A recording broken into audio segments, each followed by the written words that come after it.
Hello friends, good morning. कैसे हैं आप सभी। हमारा टॉपिक चल रहा है बाहरी विश्व से भारत का सांस्कृतिक संबंध या भारतीय संस्कृति व सभ्यता का विदेशों में प्रचार। इससे पहले वीडियो पार्ट फर्स्ट में हम लोगों ने अफ़गानिस्तान की चर्चा कर ली थी कि किस प्रकार से भारत की जो संस्कृति है, सभ्यता है, उसका प्रचार प्रसार अफ़गानिस्तान में हुआ। वहाँ एक थोड़ी सी मिस्टेक हो गई थी मेरे से। मैंने बताया था आपको ऋग्वेद में नदियों का उल्लेख किया गया है। जो नदियाँ हैं 4, उन नदियों का उल्लेख किया गया है। वहाँ मैंने बात बताई थी कि ऋग्वेद में जो नदियाँ हैं वो भारतीय नदियाँ हैं, लेकिन सॉरी, मैंने ये गलत बोल दिया था। जो ऋग्वेद में जो उल्लेखित नदियाँ हैं वो अफ़गानिस्तान की ही नदियाँ हैं, जिनका उल्लेख हमारे ऋग्वेद में किया गया है। ये अफ़गानिस्तान की नदियाँ हैं। कुब्बा, कुम, सुवास्तु और गोमल, ये भारतीय नदियाँ नहीं हैं, ये अफ़गानिस्तान की नदियाँ हैं जिनका उल्लेख ऋग्वेद में किया गया था। हम लोगों ने अफ़गानिस्तान कंप्लीट कर लिया था। अब हम बात कर रहे हैं हमारे मध्य एशिया की, कि मध्य एशिया में किस प्रकार से भारतीय सभ्यता व संस्कृति का प्रचार प्रसार हुआ। अगर हम मध्य एशिया की बात करते हैं कि मध्य एशिया कहाँ है, तो भारत, चीन और ईरान के मध्य मतलब हो गया बीच में। किसके बीच में है? भारत, चीन और ईरान के बीच में। भारत, चीन, ईरान के बीच में जो प्रदेश पड़ता है उसे मध्य एशिया कहा जाता है। बहुत ही इम्पोर्टेंट टॉपिक है मध्य एशिया। अब हम देखेंगे कि मध्य एशिया में भी कौन कौन से ऐसे स्थल हैं, जहाँ प्रदेश हैं इसके मध्य एशिया के, जहाँ पर भारतीय सभ्यता व संस्कृति का प्रचार प्रसार हुआ है। तो देख लेते हैं, एक बार मैं नाम बता देती हूँ इसके मध्य एशिया के। शानशान, काराशह, कारगार, तुर्फान, समरकंद, खोतान, कूची, भारकंद और बुखारा, ये वो क्षेत्र है मध्य एशिया के जहाँ पर भारतीय सभ्यता व संस्कृति का प्रचार प्रसार हुआ, या फिर हम कहें बौद्ध धर्म का प्रचार प्रसार हुआ। कि हम पूरा जो भी टॉपिक पढ़ रहे हैं अभी तक, उसमें सिर्फ हमको बौद्ध धर्म का ही प्रचार प्रसार दिखाई देता है। अब एग्जाम में कई बार पूछ लिया जाता है कि मध्य एशिया के कौन कौन से क्षेत्र हैं जिनमें भारतीय सभ्यता व संस्कृति का प्रचार प्रसार हुआ, तो हम कंफ्यूज हो जाते हैं कि इतने सारे नाम हैं, उनको हम किस प्रकार से याद रखें। तो मैंने इसके लिए एक बहुत छोटी सी ट्रिक बनाई है। देख लेते हैं हम वो ट्रिक। मध्य एशिया के कौन कौन से वो हैं, क्षेत्र हैं, देखते हैं। मध्य एशिया में क्या है? मध्य एशिया का क्या है? काला शहर है। कैसा है? काला शहर। मध्य एशिया की शान कौन है? काला शहर है। इसको काला शहर क्यों कहते हैं? क्योंकि यहाँ पर कारागार है। क्या है? कारागार, जेल है। यहाँ तूफान आते हैं और समंदर भी है। समझ में आ गई? मध्य एशिया की शान कौन है? काला शहर है। काला शहर क्यों कहते हैं? क्योंकि यहाँ पर कारागार है, तूफान आते हैं और समंदर भी है। अब एक व्यक्ति था खोतान मतलब शैतान व्यक्ति होता है ना, जो उद्यमी जिसको हम कहते हैं, चंचल जिसको कहते हैं, कि शैतानी सूझी होगी। अब वो ने कहा यार ये काला शहर है, मेरे को अच्छा नहीं लग रहा, क्योंकि ना मैं इसको वाइट कर दूं। कैसा कर दूं? मैं इसको वाइट कलर कर दूं। ये शैतान है, खोतान, जो शैतान सा बच्चा था, उसने कहा मैं इस काले शहर पे पेंट कर देता हूँ। तो कूची जिससे हम पहले कलर्स करते थे ना घरों में, तो कितनी भारी होती थी कूची क्या होती है? भारी। तो बेचारे की ये कूची लेकर गया, लेकिन इसके हाथ भारी हो गया। क्या हो गया? भारी हो गया। कूची कैसी थी? भारी थी।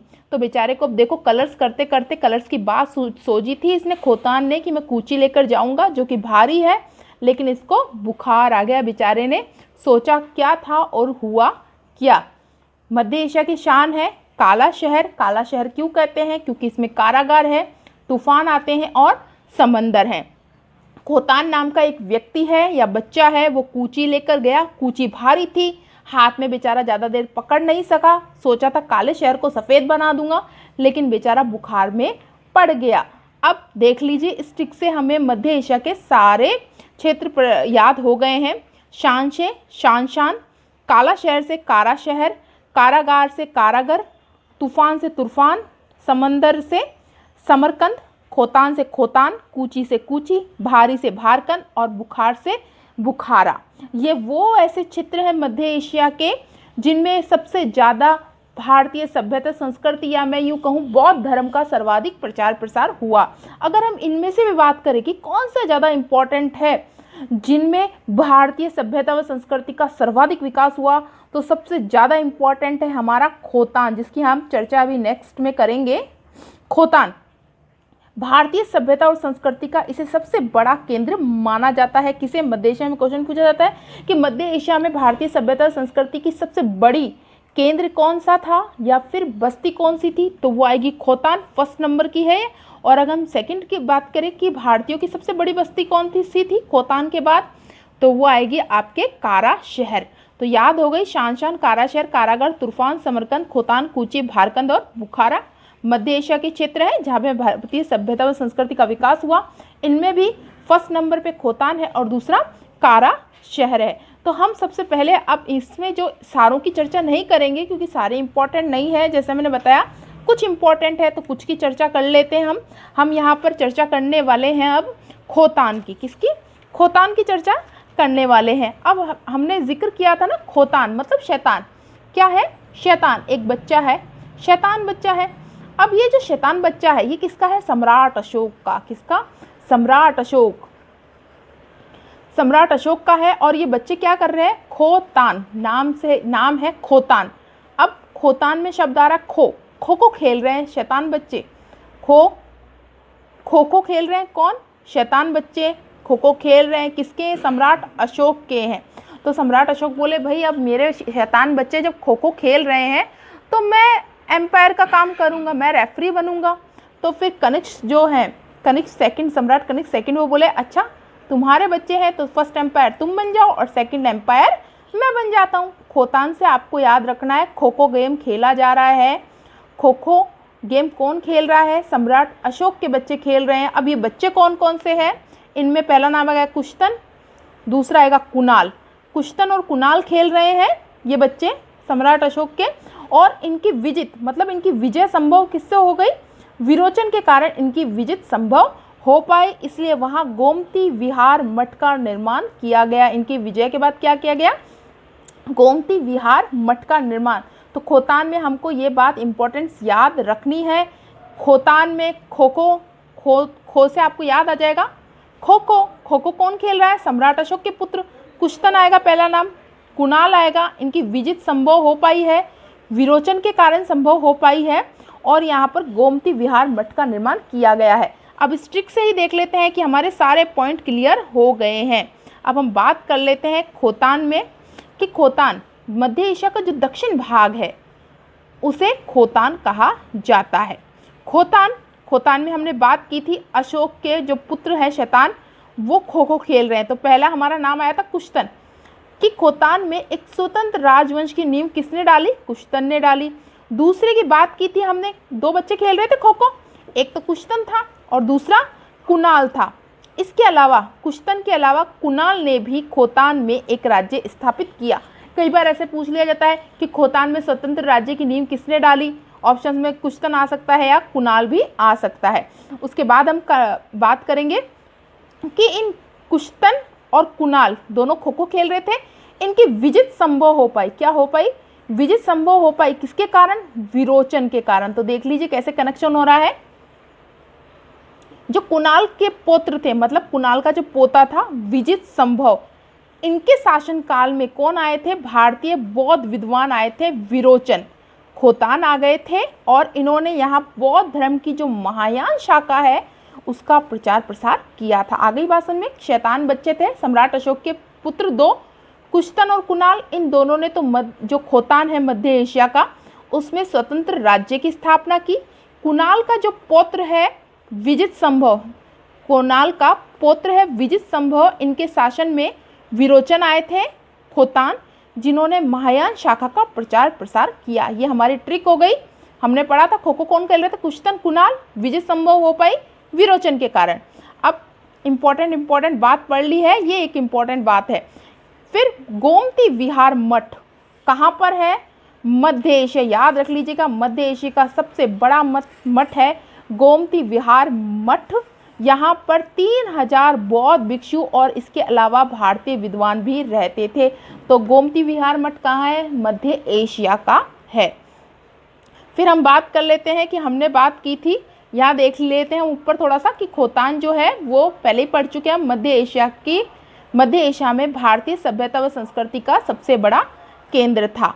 अब राजा के नए विहार कोई इंपॉर्टेंट नहीं है, फिर भी देख लेते हैं, क्योंकि मैंने ट्रिक में भी इसके लिए इसलिए इंक्लूड नहीं किया है, क्योंकि ट्रिक में उन्हीं चीज़ों को इंक्लूड किया है जो कि इम्पोर्टेंट है।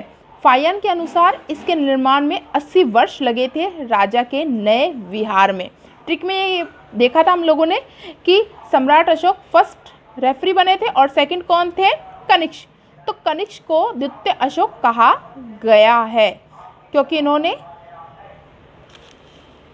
तो फ्रेंड्स कनिष्क को ही सेकंड अशोक, द्वितीय अशोक कहा गया है। याद रख लीजिएगा क्यों, क्योंकि जिस प्रकार से सम्राट अशोक ने बौद्ध धर्म का प्रचार प्रसार किया, ठीक उसी प्रकार से सम्राट कनिष्क ने भी बौद्ध धर्म का प्रचार प्रसार किया। तो देखिए खोतान में हमको याद हो गया कि मध्य एशिया के दक्षिण भाग को खोतान कहते हैं। खोतान खो खो कौन खेल रहे हैं, सम्राट अशोक के, याद रख लेना। सम्राट अशोक के 2 पुत्र हैं, कुश्तन और कुणाल, और इनकी विजय संभव हो पाई विरोचन के कारण, और फिर गोमती विहार मठ का निर्माण किया गया। कुश्तन और कुणाल दोनों ने खोतान में राजवंश की, राज्य की स्थापना की गई, और जो कुणाल का जो पुत्र था विजित संभव, इनके शासनकाल में ही विरोचन खोतान आए थे, जिन्होंने महायान शाखा का प्रचार प्रसार किया था। गोमती विहार मठ है वो मध्य एशिया का सबसे बड़ा मठ है, और कनिष्क को द्वितीय अशोक कहा गया है। मैंने वैसे मोस्ट लिख दिया है जो बातें इंपॉर्टेंट है। अब हमने खोतान की चर्चा कर ली है कि ये मध्य एशिया की भारतीय सभ्यता की सबसे बड़ी बस्ती थी। अब इसके बाद हम चर्चा कर लेते हैं कूची की, और इसे कूचा भी कहा जाता है। अब मैंने बताया था कि कूची जो खोतान है, खोतान के बाद सेकंड जो बड़ी बस्ती वो कारा शहर थी, लेकिन कारा शहर से पहले हम लोग कूची की चर्चा कर लेते हैं। मध्य एशिया का जो दक्षिणी भाग है उसे खोतान कहते हैं, तो उत्तरी भाग को ही कूची कहा जाता है। मध्य एशिया का उत्तरी भाग क्या कहलाता है, कूची। कूची जानते हैं ना, जिससे पेंट कर रहते हैं। अब यहाँ पर कूची में भारतीय राजाओं ने कई राजा बने, सुवर्ण पुष्प, हरि पुष्प, स्वर्ण देव और हरिदेव, थोड़े नाम ध्यान रख लीजिएगा इनके। ये भारतीय राजा हैं जिन्होंने कूची में अपना शासन स्थापित किया। लेकिन इन सब राजाओं में से भी कुछ इंपॉर्टेंट चीज़ निकल कर आती है, उसकी हम चर्चा कर लेते हैं। कूची, अब घर में जब कभी भी पेंट होता है तो कूची चलाने में कुछ लोग ही माहिर होते हैं, हम उनको ही पेंट करने का काम करते हैं कि भैया तुम बहुत अच्छी कूची चलाते हो तो तुम ही कूची चलाओ। तो कूची चलाने में 2 लोग बड़े माहिर हैं, एक तो याद करना है कुमार नारायण और कुमार जीव। कूची में 2 ही नाम इंपॉर्टेंट है, कुमार नारायण और कुमार जीव।